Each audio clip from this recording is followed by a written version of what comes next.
ആമിന ബീബി ഇങ്ങനെ കാത്തു നിൽക്കുകയാണ്. അബ്ദുല്ലാനെ എന്തിനാ കാത്തു നിൽക്കുന്നെന്നറിയുമോ?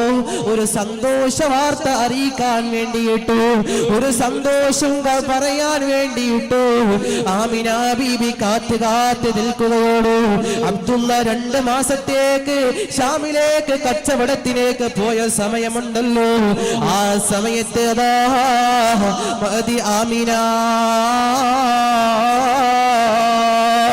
ആമിന ബീബിക്ക് 2 മാസത്തോളം മെനസസ് ഉണ്ടായിട്ടില്ല, ഹൈലുണ്ടായിട്ടില്ല. കാരണം എന്തെന്നറിയുമോ? മഹദി ആമിന പ്രഗ്നന്റ് ആയിരിക്കുകയാണ്.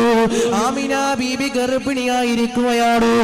ഏതൊരു പെണ്ണിന്റെയും ഒരു ആഗ്രഹമാണല്ലോ കല്യാണം കഴിച്ചു കഴിഞ്ഞാ പിന്നെ അവളുടെയും ജീവിതത്തിലെ ഏറ്റവും വലിയ അഭിലാഷമാണല്ലോ ഒരു കുഞ്ഞിക്കാല് കാണുക എന്നുള്ളത്, ഒരു ഉമ്മയാകുക എന്നുള്ളത്. അങ്ങനെ അതാ ഈ സന്തോഷ വാർത്ത അറിയിക്കാൻ വേണ്ടി ആമിന ബീബി ഇങ്ങനെ വെയിറ്റ് ചെയ്തിരിക്കുമ്പോഴാ ദാറുന്നാബിയിൽ വെച്ചുകൊണ്ട് അബ്ദുള്ള ഈ ലോകത്തോട് വിട പറഞ്ഞ വാർത്ത അറിയുന്നത്.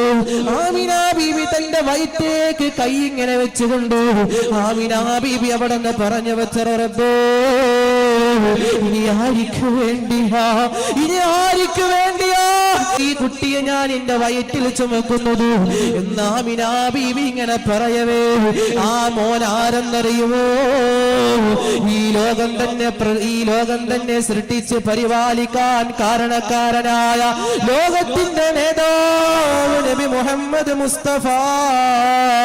അല്ലാഹുവിന്റെ ഖുർആൻ തന്നെ അത് തന്നെയല്ലേ പറഞ്ഞത്, വമാ അർസൽനാക ഇല്ലാ റഹ്മത്തൽ ലിൽ ആലമീൻ.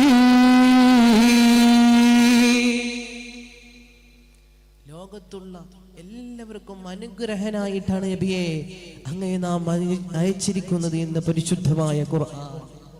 ആ ആമിന ബീബി വയറ്റേക്ക് കയ്യിൽ വെച്ചുകൊണ്ട് പറയാണ്, ഇനി ആർക്ക് വേണ്ടിയാണ് ഞാൻ ഈ വയറ്റിൽ കിടക്കുന്ന കുഞ്ഞിനെ ചുമക്കുന്നത്? ആ കുഞ്ഞാണ് ലോകത്തിന്റെ നേതാവ് മുഹമ്മദ് മുസ്തഫ സല്ലല്ലാഹു അലൈഹി വസല്ലം.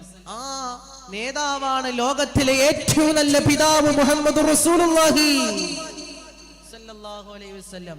ആ പിതാവ് വളർത്തിക്കൊണ്ടുവന്ന മോളാണ് മഹദി ഫാത്തിമ റളിയല്ലാഹു തആല അൻഹ.